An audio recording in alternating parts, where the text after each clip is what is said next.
Welcome to episode 163 of the Confidence Through Health podcast. In this episode, I speak with Dr. Azza Halim, who is a board-certified anesthesiologist and physician with a focus on aesthetic medicine, anti-aging treatments, and regenerative medicine. And that's what we talk about. We talk about the skin. We talk about overall wellness. Her approach to understanding that it quite literally, if you're just fixing the skin and not digging into other things, you're just putting a Band-Aid on the problem instead of going to the root cause of what's going on internally. And so she talked about her approach with her patients and patient care and how she believes that all medicine should be treating that way, not just in relation to skin care, but in relation to all medical issues that are not acute, right? That are not a broken arm, but like any chronic issue, we should be treating from that way. We talk about hormone therapy and what that is and how that can become effective and what you should be looking for. Is a great conversation. We talk about like some of the hard pieces of just how to make that transition and how to make it stick and how it becomes an issue of discipline and it becomes an issue of not just wanting to make the change, but how do you maintain the change afterwards? And so I think you're going to learn a lot from Dr. Halim, and it's a great conversation, and I think you're going to enjoy it. So here she is. All right. So thank you, Dr. Halim, for being a guest on the Confidence Through Health podcast. Thank you for having me. It's my pleasure. And so I know you started out and you've got your degree, your medical degree, your anesthesiologist, and then you went more into the aesthetics and helping people with their skincare but then also treating the whole body, correct? Yes, I actually, because of being a board certified anesthesiologist and critical care trauma, I was always interested also in pharmacodynamics, pharmacokinetics. So I started in the area of functional medicine, epigenetics, understanding the body's effect on us on environmental effects. And then I actually ventured off into aesthetics. So it's interesting because most people usually will just jump into the aesthetics, but I always felt like you can't really look beautiful or feel beautiful unless you're treating the inside out first. And that's where I think the core crux of it comes in, is being healthy, being active, and if you're trying to reverse aging or slow down the aging process, you still have to work on your own internal DNA. Right. And those are big things, like that if you're in the health and wellness arena in the last couple of years, longevity and anti-aging, those are big topics. And I think you're right. And like, you can look young on the outside, but if you're not dealing with the inside, it's not really getting anywhere, right? Exactly. And we see this and hear it all the time. And also it's interesting that you say that, because as much as people can try to look young on the outside, if you don't have good, healthy skin, and we know, just going back, that the skin is the largest organ of our body. Right. So when people are dehydrated or they have a lot of alcoholic beverages and intake and not hydrating properly and not getting enough sleep or rest, your skin will manifest and show that. Right. It doesn't matter how many laser treatments you do. It doesn't matter how much fillers you put in your face. It's still going to actually manifest, because of the fact that internally, it's almost like you dehydrating your lawn. You're not watering the lawn. The grass is just going to die off, and our skin is not much different. And so it's taking people from the aspect of like treating it on the outside to treating it on the inside. Yes. And all my patients will tell you that I actually, when a patient comes into any of my aesthetic practices, the first thing they say, oh, this is what bothers me, because I always want to know what's bothering them. Mm-hmm. And then they tell me on the surface aesthetically. And my next question and follow-up to them is like, okay, are you sleeping? What's your nutrition look like? Are you getting any kind of exercise? What's your stress level at home? And then the next thing I go into is also doing specific functional medicine tests if they need it, which takes us then to see about their metabolic pathways, because of methylation, demethylation, that also affects our health, mentally and physically. And also I take a look at their hormonal profiles as well, because we also know that our hormones are very important. And when I say that, everyone gets fixated on oh, I just want to go on testosterone therapy. Okay, male Right. and female. Right. That is not the only hormone that we should focus on, right? We Hmm. have endocrine hormones, we have the estrogen, progesterone, testosterone, we also have DHEA, we have a plethora of other hormones that also balance our thyroid. People Right. take for granted your thyroid hormones, and also that's affected by your sugar intake.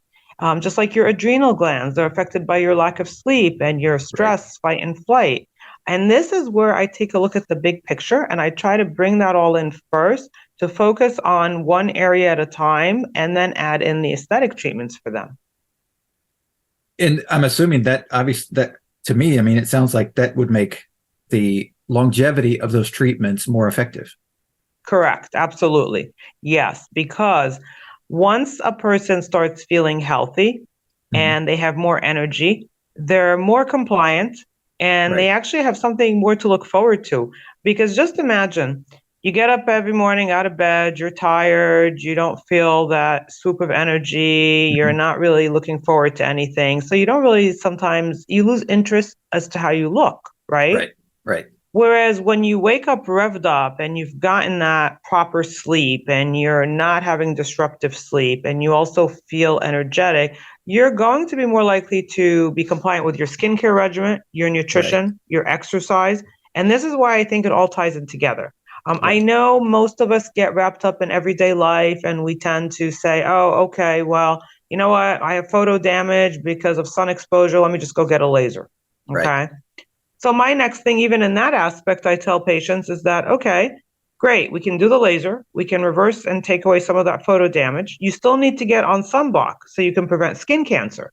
Right. Okay. You still have to do good skincare at home, even if I do laser treatments for you or any kind of injectables, Right. because there is a maintenance phase and we all have to get on that kind of a thought process in order to stay healthy and live better. Right. Well, and that's one of the things that I tell people as a health coach when I'm helping them get on a better nutrition plan.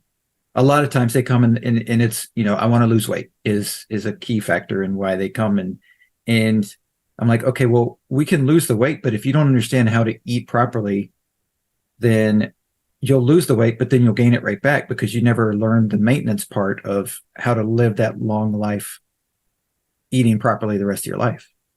And that's 110% on point because, as you know, with the latest craze with the peptides and the Hmm. Ozempic and the semaglutide and all of that.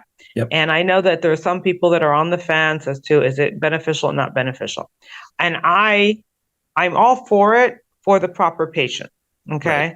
So what does that mean? It means that yes, they have to have a certain BMI. Yes, they also have to have the motivation, as you just said, to Hmm. stay on a healthy lifestyle because there isn't any miracle pill out there, whether it's Right. for your skin, anti-aging, or diet and weight loss. I always tell everyone that when we use the word diet, we shouldn't think about it as a fad or a crash diet. You need to think about it as a lifestyle. And Right. what does that mean is that your nutritional, whether you calculate macros, whether you're looking to be a vegetarian or a vegan, you have to understand that with that comes discipline.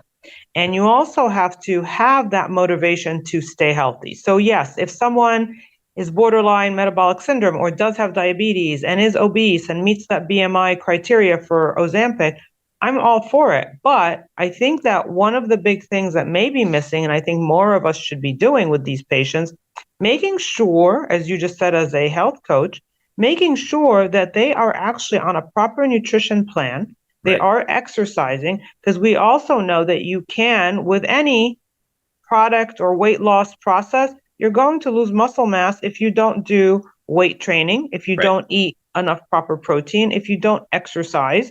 And that applies even for the Ozempic. This is Yeah. the reason when people say, oh, they have Ozempic face or they've lost a lot of muscle. My next question to everyone is, okay, what have you been doing while you've been on it? Yeah. Okay. Yes, it's great. It gets your blood sugar under control. Yes, it's great because from the cardiac factors, it's improved a lot of other issues, right? Hmm. And prevent Right. other disease. But you also need to get on that lifestyle mindset to maintain that weight loss.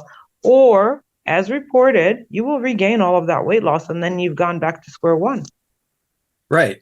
And really it's almost behind square one because you've exposed yourself to, in and I'm not trying to say that medicine's, bad. There's positives for different medications, but all medications have some sort of toxicity level to it that your body has to deal with and filter through. And so, at some point you've damaged some organ somewhere with a medication. And so you're actually behind once you gain all that weight You back. are absolutely correct. As a physician, I agree with that. And it's funny when my colleagues say to me, how can you say? I said, so my thing is this: everything has side effects. Everything has potential side effects, right? Right. Just like, okay, when patients are hypertensive and they get on antihypertensives, we also know you are trading one benefit for another risk factor, right? And at the same time, is there anything with zero side effects? No. And even our environmental exposure has side effects, right?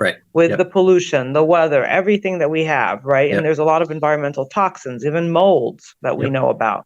But at the same time, here's how I tell people, well, if your diabetes is out of control and you do have a certain BMI, that puts you at higher risk factor for blood pressure issues, heart attack, Mhm. stroke, and so forth. So yes, let's get control. Maybe if you need medication, but I don't want that medication to be a crutch. So my thing is never putting anybody on a lifelong treatment. My thing is that, okay, we can help give you a booster, something to jumpstart you, but you are going to be responsible to maintain that metabolic boost. Because if you just lose weight and sit back and do nothing, then you've defeated it. And just like you said, you're behind the eight ball. You've basically traded in one thing for another. Same thing with skincare, same thing with lasers. I tell patients this: I'm doing a laser to resurface you. Don't go out in the sun and get more sun exposure and then actually increase your sensitivity to have issues later with skin cancer and then blame it on the laser or something else, right? Because you're treating one thing, but at the same time, you also want people to change their mindset to prevent. So my thing is prevention is key. Now, if we're treating something, once we treat it, then we need compliance in order to maintain. And so it's very much so like, okay, I need to make a change, and the change is bigger than I can handle by myself. So I need to enlist, whether it's a medication or a surgery or a treatment plan, to help me get there. But once I get there, it's on me to maintain it. Correct. Absolutely. And this is one of the things too that I know back in the day, people used to say, oh, well, you have to also assess the person's psychological perspective, which is true. And nowadays, nobody does that because we also don't want people coming in with body dysmorphia and every little thing bothers them, because that's not also healthy nor safe. So when I have patients that come in that are a little too obsessed with certain things, I do turn them away. I will not get them on anything that can be a crutch, because that crutch will then become an addiction. And that addiction just adds to the body dysmorphia and psychological dysfunction.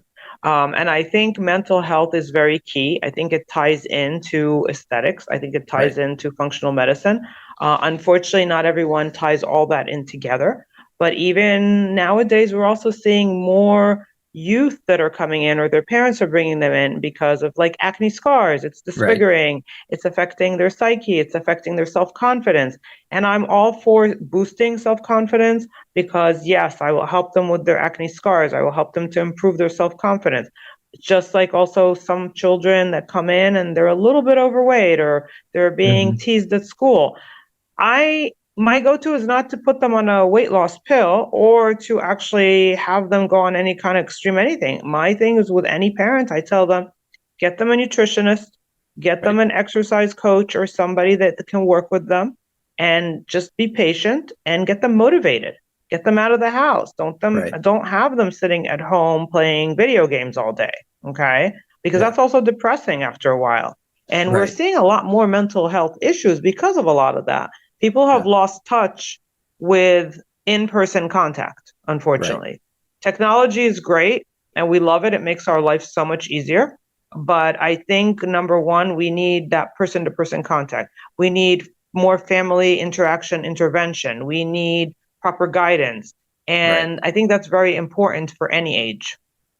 Well, and I think that also speaks to one of the things that your specialty in is skincare, in because of photoshopping or touching up pictures or videos, and if you don't go out and see other people around, then your life can be very much fixated on, I have to look this way because that's everybody I see in, my social media feed, or all the celebrities, but they're all touched up and, made to look better than maybe they do in real life. And so being out and around people can also help you understand that, like, oh, okay, that's not truly reality, what I'm seeing on a screen or in a magazine. That's absolutely correct, because I've also done some editorials and articles for various magazines, and also about TikTok and so much when it comes to the misinformation out there, or the misperceptions that everyone has. You're absolutely right, because I feel that what adds to the body dysmorphia and the low self-esteem that more and more people are experiencing is, you're right, they're staying at home, they're scrolling through social media, and they're only listening and seeing that, but they're not exposed to reality. And as we know, and I'm so glad that a lot more celebrities are coming out and saying, this is reality, this is IG, okay? Right. Because a filter is a filter. Yep. But how many people out there walk around with a filter? Now, it's one thing for people, like you said, to get Photoshop, and it's another thing that, yes, a lot of these celebrities, they have their professional glam team. That's fine. Right. Anybody can get a glam team and look great. But at the end of the day, how they are seen, whether it's their physique or whether it's their face, we all know there's touch-ups, we all know there's photoshopping. And this is the unfortunate part, is that everyone does get obsessed and feels like they have to meet that criteria, or they do not meet the society standard. Just like with weight, everyone thinks that they need to be anorexic or stick thin to look like a cover model. And that's not true. And this is why I think, too, a lot of different magazines, a lot of designers are also trying to steer away from that, because they've seen the impact on the mental health of many people in society. Very true. And so to go back to, basically, like, what you are inside is coming to the outside, right? Like what's going on inside is going to manifest in your skin and how you look. And is when you're doing like hormonal treatment and things, is that something that is like a quick noticeable, like, oh my gosh, okay, it's been a week and I can notice some changes, or is that something that takes time? So hormonal balancing is something that's also a process, and it takes time. Like I said, I don't think anything is a quick fix. And patients that come in that want immediate gratification, I tell them, let's have realistic goals, realistic expectations. That is one thing I emphasize, because number one, I don't want somebody walking out there and saying, oh, well, I thought I was going to look like this or have this result, and it didn't happen. Just like when patients come in and say to me, oh, I want this lip filler and I want to look like this. And if I don't feel it looks appropriate for them, I deter them from it. And I tell them, I don't want you walking out there where people are going to critique you and criticize you. And at the same time, I'm doing what's best for them. Same thing with hormonal balancing. Number one, it's a process. I have to look at all the labs. Okay. I have to assess how the patients are feeling. We start them, whether it's on transdermal or pellets or whatever it is that they choose. And I also help them pick which is the most appropriate for them and their lifestyle as far as method of delivery. And then I tell them that, okay, this is going to be a process, because we're going to start you at a low dose, minimum, low level, and then titrate up so that we can minimize side effects. Because whatever you're going to use, even with bioidentical hormones, you want to make sure that you're using the lowest dose possible and the safest dose of anything, okay? To minimize any kind of side effects. Same thing even like with weight loss drugs or any of that stuff. So I tell them that, and I tell them, okay, and then we're going to check your levels, and we're going to check also your symptoms. And we're going to see how that improves and progresses so that we know, do we need to increase, titrate up, keep you at that level. I tell patients that they are not going to be more optimized until maybe month 3. Okay. So they're not going to see that in the first week. They may feel a little bit of a difference in the sense of this. If a patient comes in and they're having sleep cycle issues, okay, say, for example, like a female, and I find that their progesterone, estrogen, testosterone levels are not properly balanced, and then I start balancing them, and also we know that progesterone helps with the sleep cycle as well, and then they start feeling in that week, oh my God, it's the best sleep I've had. Okay, that's great. It wasn't a miracle, but it's helping to balance and realign your hormone level, okay? So I always tell them, okay, that's great progress. Then you know what? Maybe we stay at that dose and that level, and let's see how everything else goes along.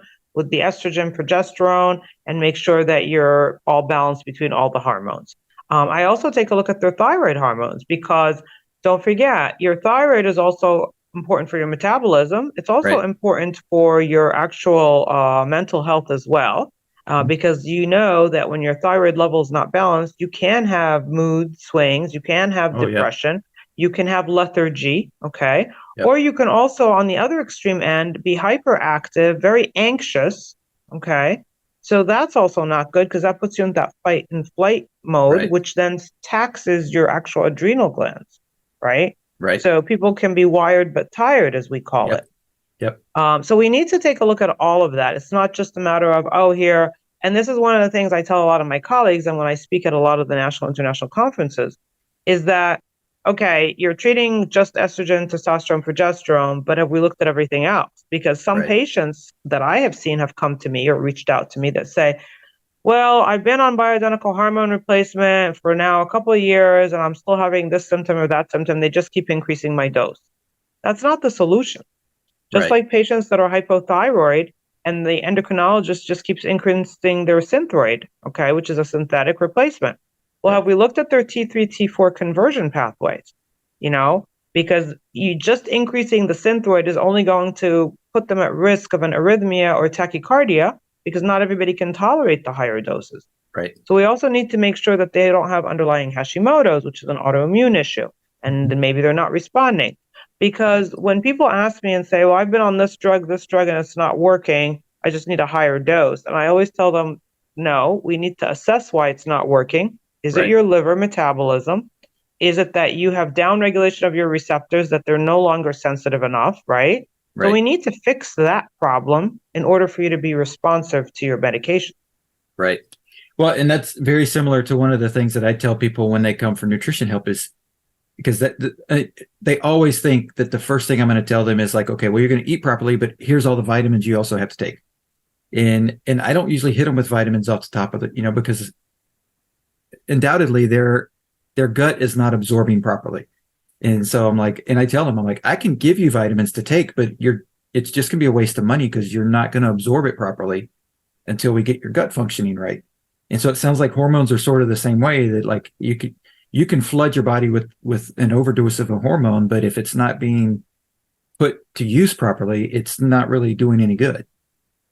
You're absolutely right on that. And I love the fact that you talk about as far as the absorption in the gut, Mm-hmm. because the gut microbiome ties perfectly in with the skin microbiome. Right. And the thing is, to me, and it's another thing that I have talked about at other conferences, is the skin microbiome related to the gut microbiome, how you need to actually make sure that your absorption, because as you said, whether it's vitamins or even food, if you have gut issues, you're not even absorbing the appropriate nutrient. So you do Right. have nutritional deficiencies. And this is why when I look at metabolic pathways, because I do hear it from patients that say, well, I'm juicing, I'm eating this, I'm a vegetarian, I'm a runner, and I still feel horrible. And then you find that their gut microbiome is totally imbalanced. Right. So that also needs to be cleaned out and balanced. You also need to make sure that there are proper methylation, demethylation. You need to make sure their liver, because the liver basically also helps cleanse out our systems. Yep. And we know that's a detoxification pathways. So if your liver is clogged up, that's a problem in itself as well. Yeah. And so is it, and I know that if your gut's like, when your gut's not absorbing properly or it's absorbing things that it's not supposed to, and your liver's trying to filter everything out, and like eventually it gets to your skin because the skin is a pathway for things to leave your body, right? And so like, correct. Is that why people that just, whether it's acne or just rashes or things like that, that it's like they're allergic to something that they consumed and they don't know it because it's not presenting in maybe a traditional allergic reaction, but they've got this rash that won't go away. Is that, granted, it might not be the only reason, but is that a potential reason for that? Yes, and this is the reason too. You'll see a lot of literature that talks about with acne, what are some of the acne triggers? Because everyone thinks, oh, it's just because the person doesn't wash their face all the time. Well, that's not Right. necessarily true because we also know there's a particular bacteria that's like a biofilm on the skin and you have to treat that from the core. But Right. also there are triggers like some people, dairy will trigger an acne flare up or a Right. breakout for them, right? Some people with gluten, whether they don't have a gluten allergy or not, or may have a sensitivity or gluten just triggers that. Yeah. People who eat a lot of chocolate, and depending on if they're going through adolescence. So there are different triggers, whether it's for acne, rosacea. We know rosacea also, and now April is rosacea month. Okay. Okay. Is something that we also talk about is that it can be a overactive immune system. It can be due to environmental, hereditary. There is no true diagnosis or underlying cause of rosacea, but this is the Right. reason they don't have an actual one-stop treatment. But at the end of the day, we can help them minimize the flare ups by pinpointing the triggers, whether it's for acne, rosacea, and help to treat that. And that does go back to your nutrition. It does Right. go back to your gut microbiome. And that's definitely important with the detoxification because it's almost like if you putting garbage in, the garbage has to come out somewhere, right? Right. So as we take out the trash, your body's trying to do the same thing, Right. right? So Right. that's waste products or byproducts. And your skin somehow needs to get rid of that. So Right. yes, it's a little different that, okay, clogged pores and sebum and overactive sebaceous glands. Yes, we know it's a contributory factor, but your diet is also a major contributory factor. Yeah. And so as we look at cleaning up, our diet, because somebody hears this is like, okay, I know I need to stop eating this and that, and that'll help me with my skin condition. How quickly because the skin takes a while I think we've all had that happen, right? We see this rash pop up out of nowhere in like 30 minutes and it sticks around for like 3 weeks before it's gone. So it's not necessarily just, if I change my habits, it's going to fix it right away. Correct. It is a process. I mean, if you do like like say somebody has a rash, it's no different than that. Okay, you put a topical hydrocortisone, it's going to help bring down the inflammation, soothe the rash. It's not Right. a fix at all, Right. and it may give you immediate gratification, but until you find out what caused the rash, you're not really treating. I tell everyone we need to find the diagnosis to get the proper treatment. Otherwise, you're putting a band-aid on the problem and not fixing it from the Right. core.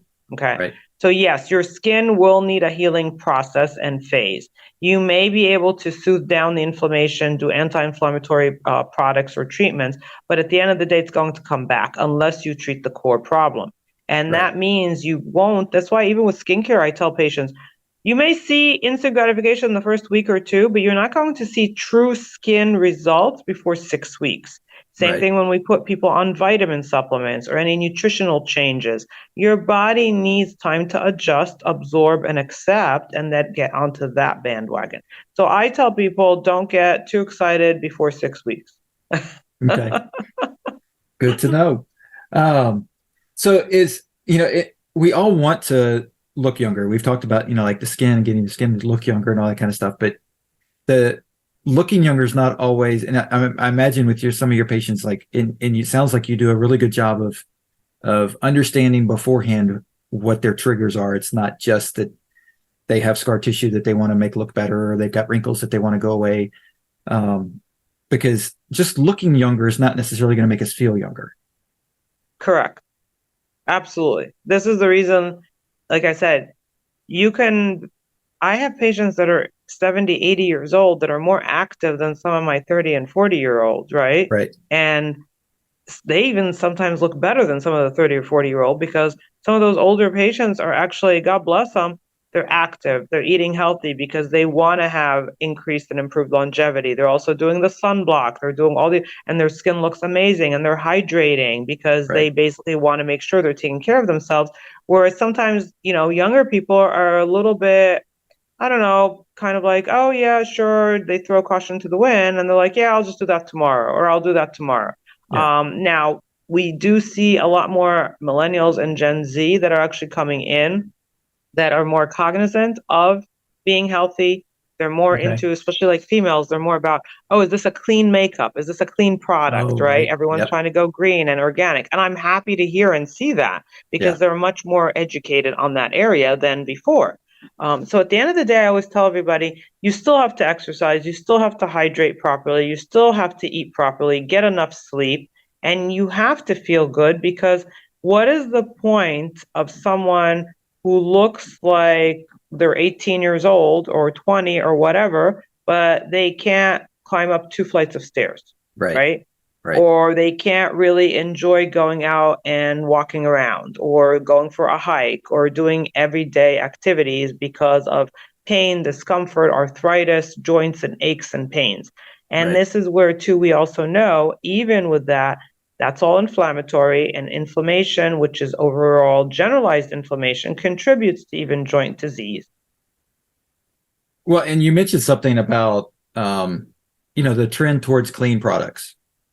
And so is there something, and not necessarily, I'm not looking for like name brands, but like, is there something that most people do in their skin routine that, is like, okay, we got to stop doing that. Like that is not working because we've learned more, in the past few years, because there's research and there's science and things are, improving every day, every week on how we can better our body and better longevity and provide better things for us. Like, are there things that most people are doing that we just don't know are wrong? That I do think there is a component of, because at the end of the day, even with sunblock, for example, my patients say, "Oh, well, I've been using this brand and it has an SPF of 50 or 75, but I'm still getting sunburn." And Mm-hmm. I tell them, "But it's not the brand, it's not the SPF. You need to understand what is the ingredient. Ingredients are Mm-hmm. key." And I think more and Right. more people are starting to understand and learn to look at ingredients, whether it's food products, whether it's skincare, whether it's a sunblock.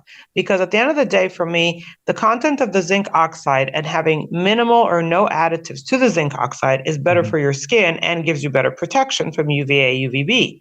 Now, you also don't want to be putting a lot of synthetic products on your skin, because your skin does absorb it, Right. and that's also becomes carcinogenic, and it also becomes toxic to your body. This is the reason, too, when we talk about ozone and we talk about our coral reefs, when people go swimming with these products on their skin that are supposedly Mm-hmm. water resistant and their sunscreen, sunblock, they have all of that toxicity, you're killing off the coral reefs. So that should tell Right. you something too, what it's doing to you and your internal system, right? Right. Yeah. Same thing when we're putting on even makeup brands. Certain makeup brands just have a lot of different artificial colors and dyes in them, and your body does absorb that. Right. This is the reason, like I tell people, just be cognizant and aware of what your ingredients are in your packaging, in your products, and everything. I think, as you say, science, literature, and we have the data for that. And we hear about all these things that come out every day in the news and things that get pulled off the shelves, just like with Right. medicines that, become also pulled off or banned. I think this is something that the educated consumer needs to be aware of. Yeah. Well, and I think that's a really big piece of stuff that people don't understand, because we as a family, we stopped using deodorant that had aluminum in it Correct. several years ago, because it was like, oh, well, I mean, that's obviously being absorbed, and that's a metal that our body can't really do anything with. It's trying to figure out what to do with it, but if nothing else, it's slowing down the processes. And so, like, I don't want to slow down everything. I want to like have everything working as optimum as possible.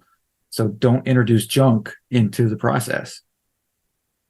And that I agree with completely. I mean, I was fortunate enough because, my parents always raised us to actually have, good health, nutrition, Mm-hmm. use more natural products. We never used anything with aluminum, so that was great. So I already grew up with that kind of mindset.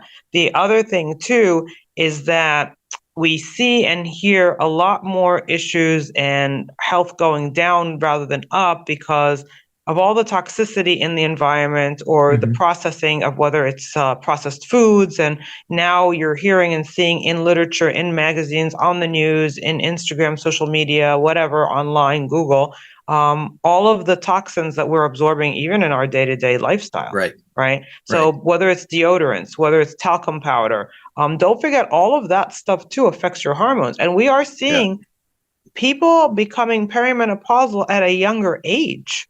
Right. And we know that's all environmental. Yeah. And it's like a double-edged sword, because we for a long time we're taught, like, okay, we need to kill the germs because that's making us sick and da da da. And it's like, but we've been killing the germs with things that are making us sick. So it's like, Right. like You're absolutely, that's which so way true. do we go, you know? So it's like, Well, that's I like, totally understand the dilemma that everybody's in. It's like, okay, well, which way do I go? well, it's funny that you say that because even like with wound cleansing and cleaning, people are like, oh yeah, bathe it in alcohol, bathe it in alcohol, right? And Right. I'm like, yeah, but you only need to clean it with like a hydrogen peroxide and depending on what kind, how deep the wound is, because don't forget too, you don't want to be overdoing alcohol wipes and rubs because you do have skin flora. You have good Right. and bad, just like your gut flora. You don't Right. want to knock out the good, healthy skin flora and set Right. yourself up for skin breakdown either. Exactly. Exactly. And so it's a balancing act. And so is that where like the regenerative medicine is coming into the picture of like, okay, we've done a lot of damage and now we're learning how we can do things to regenerate those cells and those systems in our body so that we can become stronger again? Yes, and this is why I think the world of research, and I know it's still not there yet because obviously we have to wait for FDA approval, whether Mm-hmm. it's stem cells and exosomes, because all of that we know works on DNA, mRNA, and so forth, and our exosome, which is, you know, your mRNA cargo, and there is healing associated growth factors with all of that, Right. as well as whether it's for, you know, internal, whether it's for skin, whether it's for hair restoration, and so forth, as well as the fact that we can use them as diagnostic tools and markers. And Right. I think there's a lot of potential for that in the future. And you're right, we need to try to see how much we can actually reverse some of that damage. Because don't forget, once you damage your DNA, whether it's from what you're ingesting or environmental exposure, some DNA is not going to get reversed. Okay, that's Right. damaged. Right. What you can try to do is strengthen your immune system and try to minimize any further damage and to try to heal things. This is why, too, you probably hear a lot about with NAD+, with IV nutritional Mm-hmm. therapies and so forth. Some people are for it, some people are against it. I am a big proponent of that for the appropriate candidate and patient. And I also need to make sure that the patient is aware and understanding of what is being done and what they are actually getting as a treatment. Right. Okay. Because the patient needs to be completely on board and this is their choice. Right. Because then they can make an educated decision. And at that point, then I can help guide them and I can help treat them. Well, and I think you've made this point several times, and I think it's a very true point. And it's individualistic. It's appropriate for the correct person. And so if you're it, and I think that's one of the things that a lot of us we fall to the comparison piece, and it's whether it's diet or a surgery or whatever that like, oh well, it worked for them, maybe it'll work for me. Right. You know? And there's so many factors, especially when it becomes what's going on inside you. There's so many factors that are different between you and the other person. Even if you're husband and wife and you live in the same house for 30 years and you might think, oh, we've eaten the same meals all the time. We've done like the same life. We're the same exposure to toxins and all this. But your gut microbiome, all your flora, everything is different from the start. And so you could have a lot of similarities, but you're still going to react differently to different treatments. Well, exactly, because every one of us, our body reacts totally different to everything, to every Right. exposure, Right. and we metabolize things differently. This is the reason I always customize the treatments, the treatment plans, the testing that I do for every patient, whether it's for aesthetics or whether it's for functional, regenerative. Every single one of us is unique. And Right. that has always been my big mantra is customized, personalized, individualized treatments for every single person. Yeah. That's why when people say to me, oh, well, I want whatever you did to my friend or to my spouse or whatever. And I'm like, that doesn't work that way. Right. Well, and I love that. And because I know that there's people out there that will do it, right? There's people out there that'll just do like, okay, well, and because I run across it from a health standpoint and a health coaching standpoint, that I know that there's people out there that are just like, oh, we're going to put everybody on the same exact plan and it's going to work for everybody. And I'm like, it doesn't work for everybody. And you have to tailor it to, you know, at minimum, what are their obstacles? Not just what's going on in their body and everything, but what are their obstacles that they deal with on a daily basis that that they're going to come in, contact with that are going to throw them off the proper course. Exactly. I couldn't agree with you more. Well, Dr. Lim, I want to thank you for your time. This has been a great conversation, and I want to give you the opportunity to let people know how they can get a hold of you or how they can follow you, and and learn more about what you're doing? Well, thank you. So they can either go to my website because I have 3 office locations, California, Chicago, and Florida. And my website is azzamdbeauty.com. So it's AZZAMDbeauty.com, as well as Okay. my Instagram handle is azzamdbeauty. So Cool. they can feel free to reach out to me through social media or through my website. And I'm happy to do virtual consults as well for anyone that's interested.